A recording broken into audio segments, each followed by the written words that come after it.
Hello et bienvenue dans une nouvelle vidéo. Aujourd'hui, je vous propose un haul.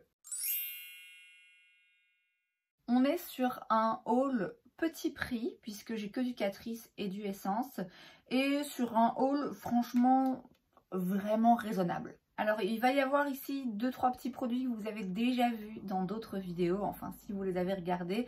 D'habitude c'est quelque chose que j'évite de faire. Ce que j'aime bien faire c'est d'abord vous filmer un haul et ensuite seulement je fais des vidéos où je les utilise, ou juste moi je les utilise sans les filmer, mais j'aime toujours bien d'abord vous filmer le haul avant d'avoir utilisé le produit. C'est aussi une façon pour moi un petit peu de m'y retrouver, mais voilà, là il y a eu un petit peu d'exception, j'ai un petit peu triché. Donc on va commencer par ces produits là. J'ai tout d'abord le Soft Glam Filter Fluid de chez Catrice, qui est un dupe du Hollywood Flawless Filter de chez Charlotte Tilbury.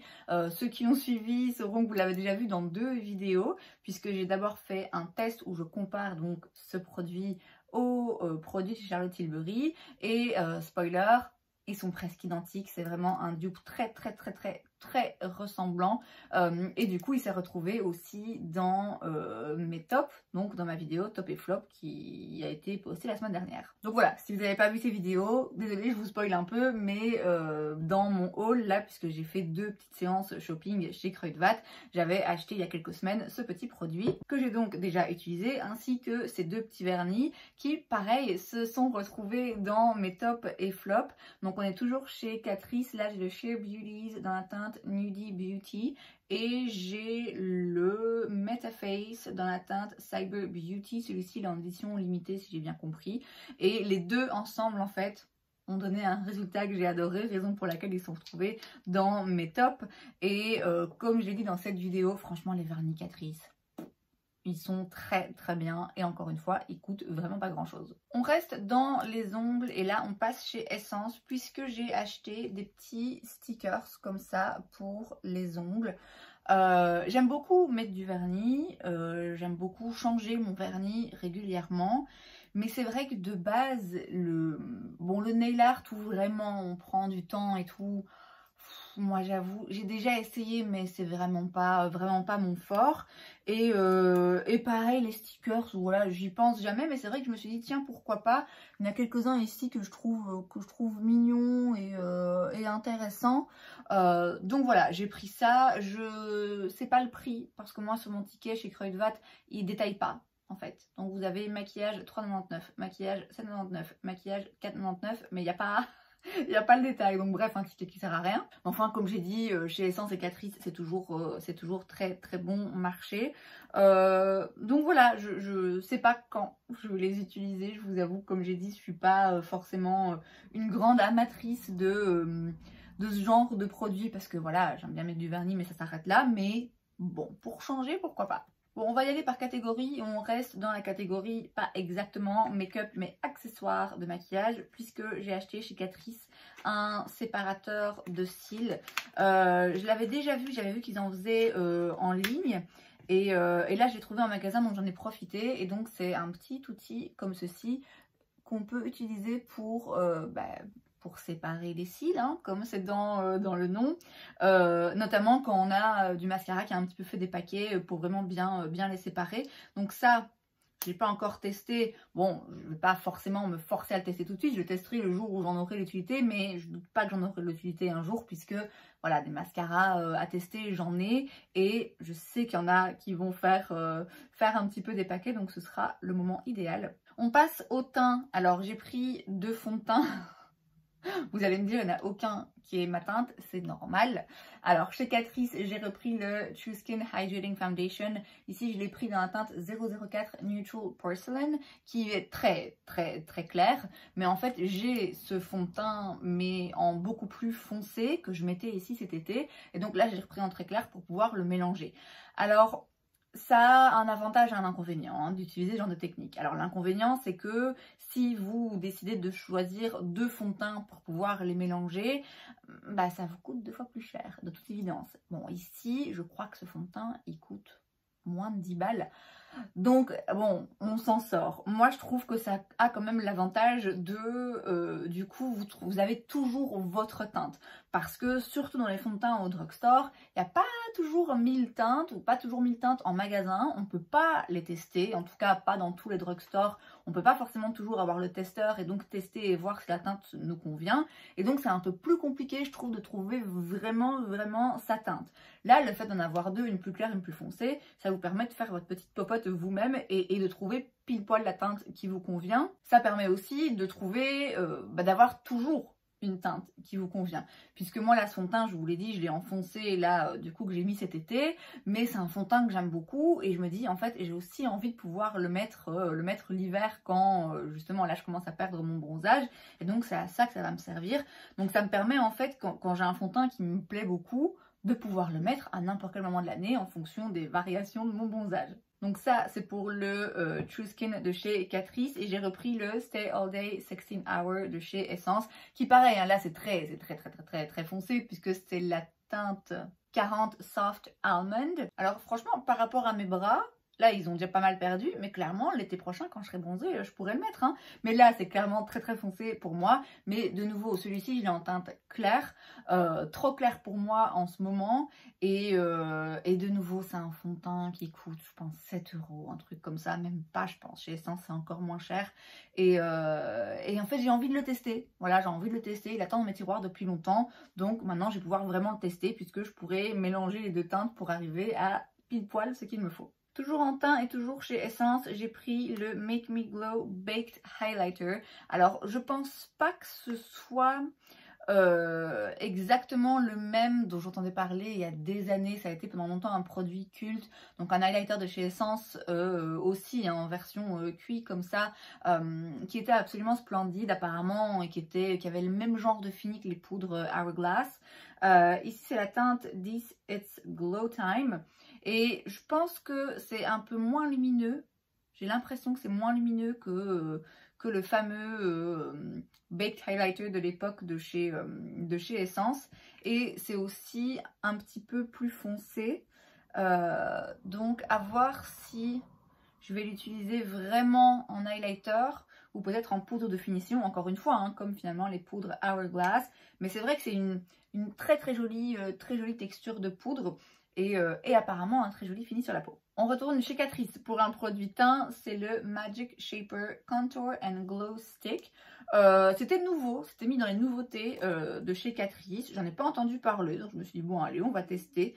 Je l'ai dans la teinte 020 Medium et donc c'est un stick double embout où vous avez d'un côté un bronzer contour.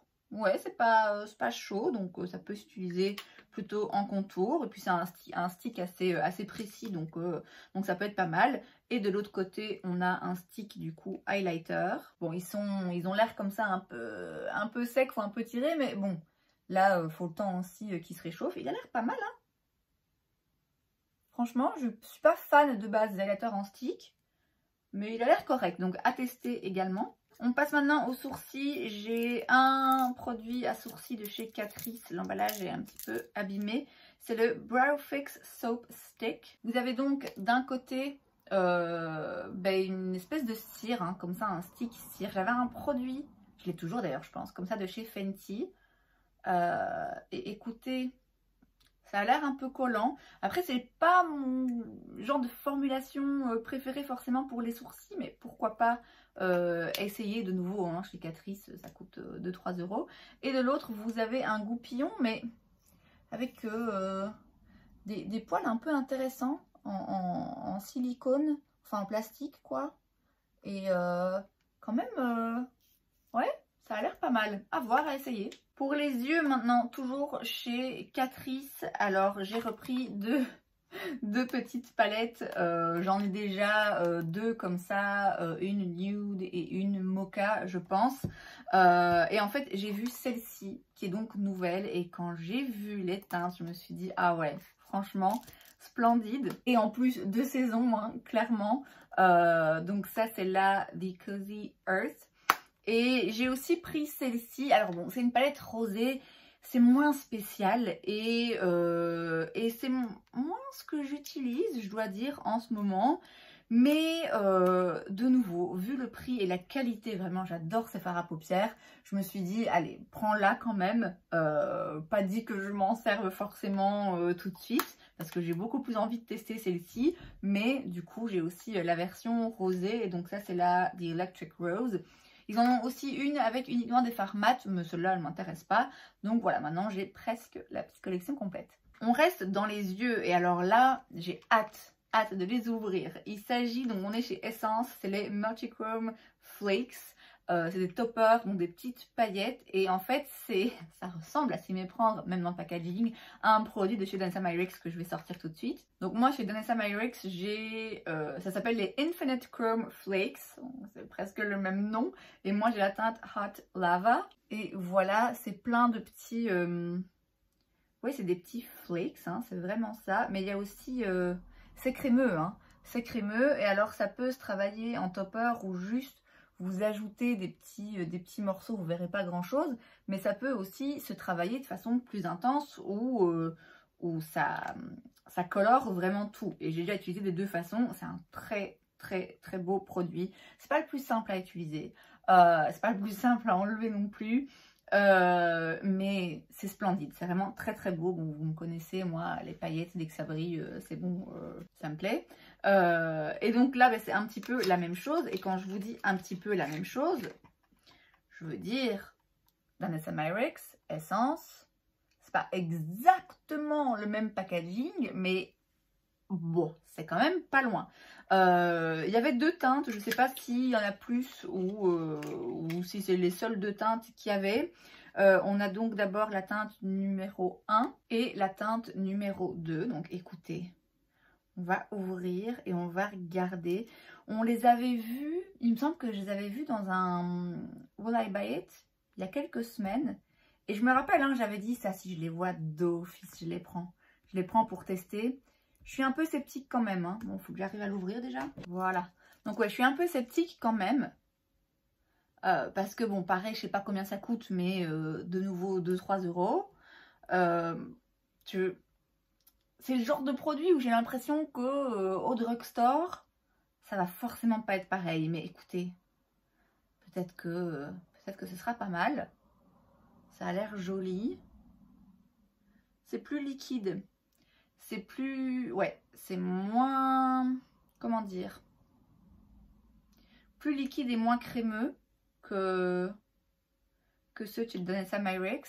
Il y a moins de paillettes aussi quand on en prend comme ça. Il y a plus de gel et moins de paillettes, vous voyez. À voir si ça sèche. Donc ça c'est la teinte numéro 1. On va tester maintenant la teinte numéro 2. Ah, la teinte numéro 2, elle est un petit peu plus... se rapproche un petit peu plus. Donc celle de chez Danessa Myricks, c'est plutôt dans les orangés. Enfin, dans les orangés. Il y a plein de reflets en fait, mais ça va du vert jaune à orangé. Ici, la teinte numéro 2 du Essence, on est plutôt du vert au... Enfin, du jaune au vert, qui va tirer peut-être parfois un petit peu sur le bleu, mais très légèrement. Et la teinte numéro 1, par contre, on est plutôt vers les... un peu bleu et surtout rose et puis mauve. Donc c'est bien parce que du coup ça, il y en a vraiment pour toutes les humeurs. Ouais, j'ai l'impression qu'on n'est quand même pas sur le même genre de formulation. Celui de chez Danessa Myricks c'est beaucoup plus intense et beaucoup plus, il tient surtout. Il est beaucoup moins gel liquide et ouais, celui de Danessa Myricks il est juste magnifique. Après, de nouveau, hein, Danessa Myricks, un petit pot comme ça là. Ça coûte genre 20-30 balles. Donc forcément, même s'il y a des choses au drugstore qu'on peut trouver aussi bien qu'avec que dans des marques beaucoup plus haut prix, bon, il y a quand même des trucs, il n'y a pas photo. Là, je ne m'attendais pas à ce que ce soit la même chose, mais c'est quand même très joli, hein. Et on termine avec les lèvres, et là j'ai que des produits de chez Catrice. Sans surprise, j'ai repris un Plumping Lip Liner de chez Catrice, donc dans la teinte 040 Starring Roll, qui est mon crayon à lèvres préféré. J'en ai déjà vidé 2-3 là, enfin voilà. Je crois que j'en avais plus de réserve, donc j'en ai repris un de réserve. Je me tâte à en reprendre 2-3, hein, franchement, parce que je sens venir le truc, ils vont arrêter de le faire, et là ce sera la fin du monde. Et j'ai aussi pris dans la même gamme la teinte 069 Manhattan, qui est un petit peu plus brune, un petit peu plus foncée. Elle me plaît vraiment beaucoup cette teinte, donc j'ai hâte de la tester. J'en ai une autre aussi, donc toujours dans le même produit, mais une autre teinte pareil, un petit peu plus nude. Donc voilà, j'essaye toutes les teintes, hein, puisque de toute façon c'est un crayon vraiment que j'adore et qui encore une fois coûte une poignée d'euros. J'ai également pris le Liquid Lip Balm Marblelicious. Alors, est-ce que je le prends en partie parce que bon, c'est joli? Oui, évidemment. Moi j'ai la teinte 020 Don't Slurp So Loud. Et en fait, c'est en termes de, pas des packaging, mais ouais, de visu comme ça extérieur, le truc de couleurs mélangées. Ça fait penser au gloss. C'était Givenchy, je pense, qui avait fait ces gloss là aussi avec un effet swirl comme ça de deux couleurs mélangées, qui était très beau, mais qui, voilà, de nouveau, est-ce que ça change fondamentalement quelque chose par rapport au gloss? Je pense pas. Bon, en l'occurrence, ici, encore une fois, c'est une poignée d'euros, contrairement au Givenchy qui était sûrement à 30-40 balles. Donc là, on a un gloss comme ceci. Enfin, un gloss, c'est un baume à lèvres liquide. Donc en effet, ça a l'air moins collant qu'un gloss. Il a l'air joli. Il y a un petit peu de paillettes dedans. Bon, je sais pas, ça va devenir mon gloss préféré, mais c'est un gloss à tester. Hein, parmi 1000 autres. Mais écoutez, hein, on va y arriver. J'ai pris une huile à lèvres de chez Catrice. C'est la Tinted Lip Oil. Moi, j'ai la teinte 030 Glow for the Show. J'en ai entendu dire du bien. Alors, bon, Tinted, je doute, hein, parce que c'est quand même très transparent. Après, c'est vrai qu'on voit un tout petit peu un reflet un peu orangé. J'ai fait exprès parce que toutes celles que j'ai, elles sont plutôt rosées ou rouges. Qu'est-ce qu'elle sent? Elle sent bon. Elle est fruitée, mais c'est pas écœurant. Il y en a une de chez Milani que je suis en train de tester, que j'aime bien. Mais ouf, le goût est un peu intense quand même. C'est vrai qu'elle a l'air vraiment pas mal. Pas collante. Ouais, je pense que là, on est sur une bonne huile à lèvres.